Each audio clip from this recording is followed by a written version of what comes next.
say like and subscribe. Good evening, Yellowjackets fans. ANCHORPETE here, and I'm with my wife, Shari T. Hi. And on the ANCHORPETE show, as you guys know, we like to talk about the shows that you might have heard of, but not enough people are talking about. And Yellowjackets is one of those shows that I think, it's out there. There's definitely a hashtag for it. It's got a buzz, but we want to keep that buzz going, right? Mm-hmm. So if you are new to the channel, make sure that you like and subscribe. But otherwise, come join us for our spoiler-filled discussion. So, Shari, this was a topic that I'm all ready to discuss live on YouTube. We're going to talk about menstrual issues and blood. It's your favorite topic, isn't it? Teenage girls and menstrual issues. Let's jump in. You ready? Yeah. I mean, I live it. Women live it, so it's not a big deal. Right. Blood Hive is the name of episode 5, and there was a lot of blood, but coincidentally or ironically, there wasn't a lot of like killing or violence or anything like that, right? No, it was another episode of buildup. I mean, they've got a story to tell here, and they have to like let it unfold. Yeah, I think we're 5 episodes in, and it's not necessarily just a sensational show where they're going to show gruesome things every single time. Mm-mm. There was some disturbing things in it, but it's not like people are getting murdered, and there's not been any kind of cannibalism or anything like that since that first episode. It hasn't seemed necessary from what we've seen so far. I mean, Natalie and Travis are good at hunting. Yeah. And they're providing for the tribe. I guess we'll call them tribe, right? Do you think that this episode focused more on the plane crash time versus the present day? I'm not sure. I think it was maybe equally distributed. I think it's been equally distributed. Okay. I mean, you'd have to like sit down and count out the minutes, but to me, it seems like even. Yeah, this one definitely focused more on Taissa, and it didn't really show Taissa, Shauna. Taissa and Shauna. It didn't show Natalie that much. It had all the stuff with her and Travis, and like her trying to get the information about Travis. Okay, but I think it definitely focused more on in the modern day on like Shauna and Taissa. Okay, yeah. And I gotta admit, like for their modern storylines, that's not catching me really that much. What do you think about the Shauna storyline this time around? I thought it was more interesting than last week. Yeah. I mean, something I don't have the answers, but something with her home life is going to matter. I think there's something going on with that she's living this kind of fake life that isn't really who she is. She's like this dutiful housewife, a caring mother, but like underneath it, she's got teeth, when the daughter tries to blackmail her, she like really turns that around on her daughter. She's manipulative and smart. And I don't think the daughter was prepared for her mom, like possessing that kind of, guile. Yeah, well, yeah, I guess. Cleverness. So yeah, I liked that scene. Yeah. So I enjoyed her more this episode. I liked her. I kind of like how she acts all sweet and normal, but she's not. She's a killer. Yeah, that actually was one of my favorite scenes in the episode. Was when her daughter Callie tried to blackmail her. Yeah. Because and how Shauna handles it, right? Yeah, it's good. Because earlier in the episode, Shauna and her husband are talking right after she just interacted with Callie. And Shauna says, our daughter's an asshole. And it's just funny. It's kind of funny to see like a parent be so blunt about their kid. Usually parents are usually in denial about their kids, but we've just kind of known the daughter as an asshole on the show so far. I mean, before Shauna said it, I was thinking that. I was like, your daughter's so fucking rude to you. Shauna's really sweet to her. Right. But so she just said what I was thinking. I was like, right on. Yeah. And so she just laid out what would happen if the two parents were to get divorced. And, it was kind of like the scene in Fight Club where Edward Norton sort of tells his boss what's going to happen if he was going to get fired. Mm-hmm. And he explains the whole situation. It was like one of those things where you just walk the person through the process. This is what'll happen. Yeah. Yeah. And I thought it was great. But the scene that led up to that scene at the club, did you think that they were going to run into each other, Shauna and her daughter? I hadn't really thought about it, but you said that. Yeah. You guessed it, and then it happened. Yeah, it's like she's off having her affair with what's the guy? Adam, right? Adam. Right, who everyone in our comments and stuff is pretty much convinced that Adam is the Travis's brother, his younger brother. Yeah, Javi. Everyone thinks he's Javi grown up. So that might be him. And so they're at this club. As soon as we see him at this like hip club where everyone's half naked, it's like, okay, she's going to run into her daughter. I just don't know why, if you're trying to have a secret affair, you're going to a club. I Yeah. mean, why not go to a hotel room? Go have some role play Halloween sex. You know, Go- I mean, go- Go to that guy's apartment, right? Or wherever he lives. they haven't gone to his apartment, have they? Right. Okay. But let's go to this public club on Halloween. No one will see us there. Yeah, that's Right. for 20-something-year-olds, and she's. Yeah. I don't know Like how his old he 40s? is. She's in her 40s. Yeah.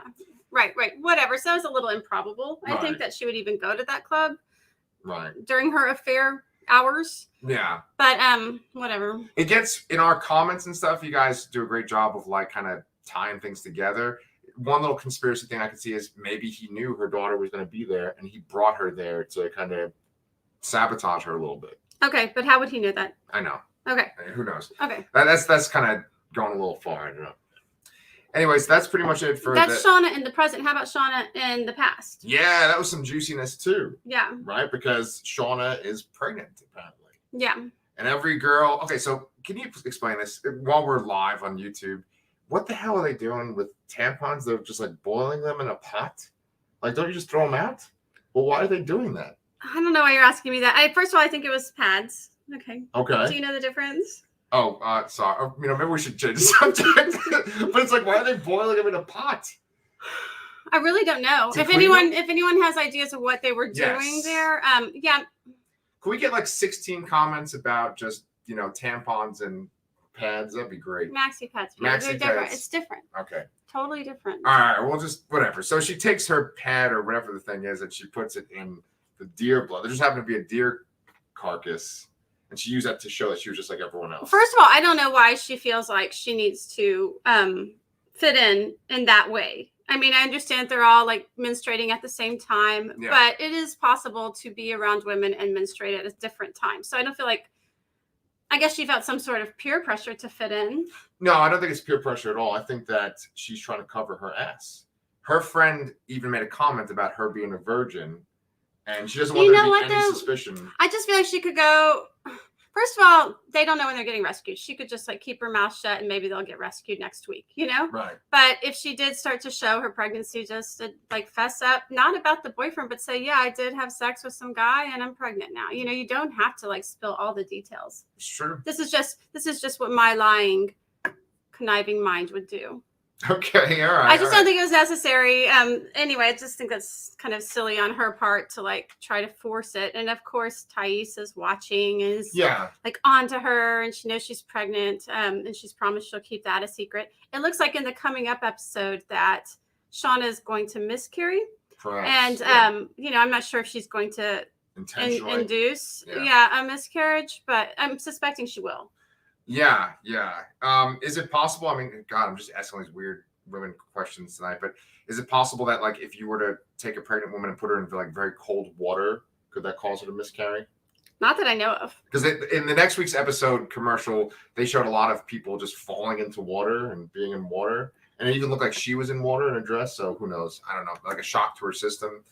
But of course, this whole sequence just kind of makes her closer to Taissa, who we've kind of established is going to try to maybe, I think, ultimately take over the team versus that's a speculation. Jackie. I mean, we don't really know. I don't really see anyone else who's like turning into a leader. So I think that does seem like it's going that way. Yeah. But it does, it's showing that they're like forming a bond. And we know they have a bond in the present. Right. And this episode also had sequences where Jackie, like people were starting to like kind of make faces about Jackie and thinking that she wasn't that great a leader, that she wasn't cut out for this kind of wilderness life. Well, she's being lazy. She's being lazy and she's whining and complaining. And I mean, I think, a lot of, if you're kind of a hard worker and are trying to make the best of things, that kind of person's going to get on your nerves. Yeah. I mean, we watch Survivor, right? Those people always get on the other survivors' nerves. Yeah. You'll get voted out. You'll get voted out for that shit. So like, it looks like they're building up to reasons why people might have a problem with Jackie. Yeah. I mean, this multiple reasons. And I saw in the episodes for next week that Natalie's having words with Jackie. Yes, they were having like some sort of fight. She's jealous or something. She was saying maybe it has to do with Travis, because also in this episode, what's Natalie doing? She kisses Travis. Yeah, she's forming, they're cementing their bond. Yeah, they kissed, which I thought was romantic. See, I gotta say, like, I'm digging this show. You know, it seems like maybe there might be like a little drop in interest in general in the show, but to me, I'm digging it. I like the slow burn. I don't want it to be just like crazy sensational stuff over the top. You know, I like that it's like slowly taking its time. I'm fine with it too. Explain I things. mean, I'm intrigued. Actually, I want to know what's going on, and I'll keep watching till I find out. You know. Yeah. Some people in the comments have said that they've kind of like lost interest or they don't care about the present day storylines as much. But I'm digging it so far. I'm into the characters. Me too. So let's segue into another situation with one of the characters then, shall we? Sure. Should we talk about the end with Misty? I know I'm kind of jumping, but that's the first thing in my mind. What about the beginning with Misty? She's wearing her cat ears. It's Halloween. Oh, that was such a good scene. And it was like another little funny scene involving Misty. yeah. Where there's like little girls in a nursing home. Oh, I was going to bring up Natalie, like, goes to call her, but she has Misty saved in her phone as do not answer. Yeah. Yeah, her phone number. Yeah. That's great. That is awesome. And then there's these little girls that are just, I guess, visiting the nursing home to go trick-or-treating. Mm-hmm. And she's like, come get candy from this woman. And then she turns off the electricity, making her EKG meter go, she flatlines. Yeah. That was great. Yeah, she took pleasure in freaking out the children. Yeah. So there's that, and her costume was awesome. I would have had that be the thumbnail for this episode, but I couldn't find it. It seems like every episode kind of has like the comedy around Misty, but then Misty does something that's not funny, you know. And in this episode, what Misty does is poison the coach. Yeah, did you think that he was gonna die for a second there during that whole seance scene? I was worried about it. Yeah, I wasn't sure. I was worried she poisoned him so badly that he might die. Yeah, she's definitely punishing him for this scene where she walks in and he has quite the erection. Well, I know there was almost like holy music playing, and I think there was like a shaft of light on his shaft. Well, I think that's how she saw it. Like, whoa, behold, you know. It was like Excalibur's, Excalibur's in the stone, you know. All right, Pete. Like, calm down. Just talking about periods and erections tonight. That's what the episode had. A lot of things like this. Anyway, so she's in awe and she's approaching, and he's just like, he wakes up. He's like, "Get the fuck away from me!" He hates her with a passion. Yes. But she does poison him. I'm not sure what I'm kind of curious what she's poisoning him with and how she knows how to do it. And it did make me think about the next episode. If Shauna is going to induce a miscarriage, you need to ingest something. So I wonder if she's going to have to go to Misty for help. Maybe. That's an interesting twist. Which Misty would love, because she would get the information that Shauna is pregnant. So I guess I'm kind of like thinking ahead. I never even thought of that. That's a good point. But anyway, she's poisoned to the coach. And I thought the scene where he approaches her about it is very interesting, because he could have ratted her out. Why do you think he instead lies to her and acts like he's got feelings for her? Okay, I mean, just from a storytelling point of view, I think that essentially what's going to happen is he has that scene because he realizes, oh, this weirdo girl, this teenager, has this crush on me. I have one leg. We're stuck in the middle of the woods. I'm going to, like, say something to her to make her stop poisoning me and tripping me and stuff. But then later on, it's going to be revealed that I think that she's a weirdo, and then she's going to kill him. Yeah, I have no doubt that he still hates her guts. Right. You think he's just afraid of her? It's like that scene in Misery, like when James Caan just like totally kisses up to Kathy Bates, just to kind of, that's and that relationship is very similar, I think, actually, to I mean, he's got other people there. He could ask for help, and like he could tell on her. So I guess I'm not sure why he's like kind of keeping a secret. I think he should blab. Yeah. Just like so she doesn't have care over him anymore, you know? Yeah, I guess she's not allowed.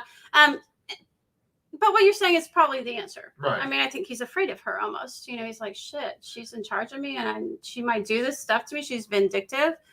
But I like that he actually knows her. He gets her, and he hates her. But whereas I think all the other girls, like we were talking about last week, think she's annoying, but they don't really understand how dangerous she's dangerous, yes. Even in the present, she like planted that owl. That aromatic owl, right?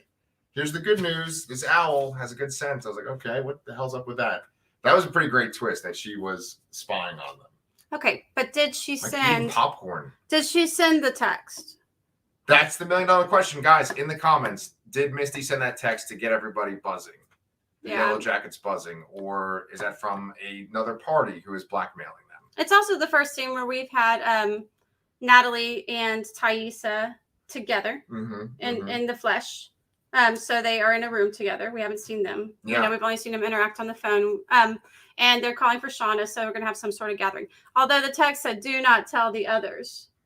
Right? It warned against that, but it's what they do immediately. And Misty's watching. And I'm kind of wondering, does she send the text? Does she want money from them? Is she the one behind this? She also figures out the kind of clues with the wax and the pictures and draws the picture. Yeah, I felt like that was a big stretch. Didn't you think that was a stretch? Like making that symbol with the wax? Yeah. Yeah. So, I mean, that brings us to this whole seance thing too, right? A stretch for Misty, or that the showrunners would like Both. even...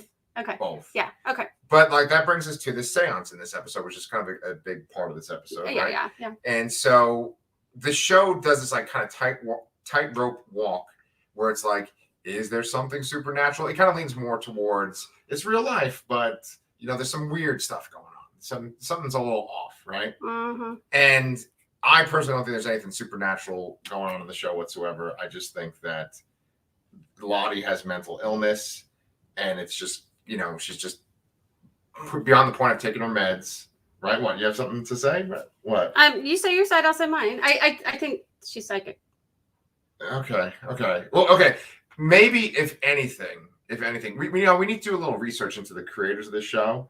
If anything, maybe it's like paranormal on the level of like Twin Peaks or something, where it's not like the X-Files where it's like over the top paranormal shit, but it's like little slight paranormal shit, like Dale Cooper being. And we can disagree. You know, maybe you don't think about it. I do. But what about Taissa? I mean, I know I threw out my theory that she is split personality, and it does seem like Lottie is her own person, which everybody kind of like shouted at me. No, Lottie's her own person. I got a lot of comments. Here's the proof. It does seem that way, but I stand by that something's going on with Taissa, that she's some sort of split personality. Maybe it's not Lottie, but I think she is something. The woman in the tree? The woman in the tree. I think it's Taissa. Now there's paint under the sun's bed. And someone in their household. There's 3 possibilities.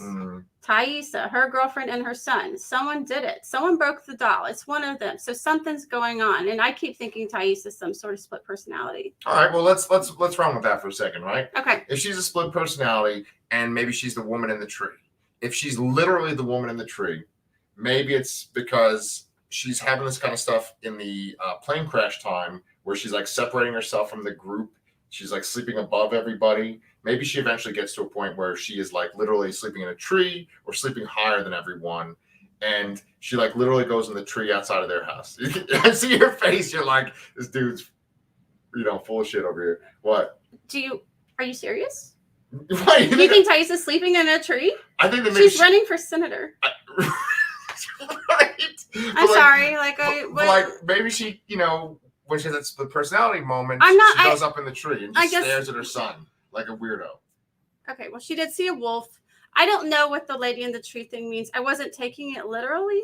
Okay, well, see, there's another part to it. There's a part 2 to that. If it's not her, if there is a literal person that's there that's like causing this problem, like maybe I don't think it's literal.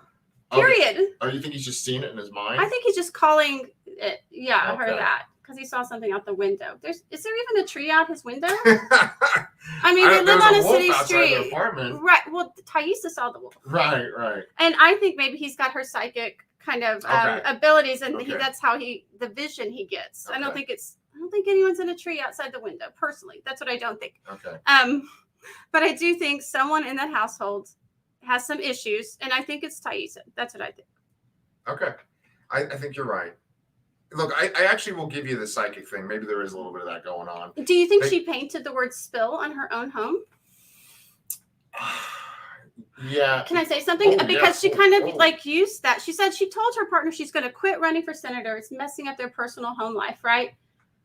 Then she like kind of does this evil little smile and flips right in front of the crowd and gets her shit together and it's like, oh no, I'm not going anywhere. And she like goes and shows the word spill that they have covered up. Yeah. So she actually uses that as a prop. Mm-hmm. And it's like, it's very disturbing, I think, to her partner, who kind of knows that the son, or they think the son did it. Yeah. So I'm kind of thinking maybe she did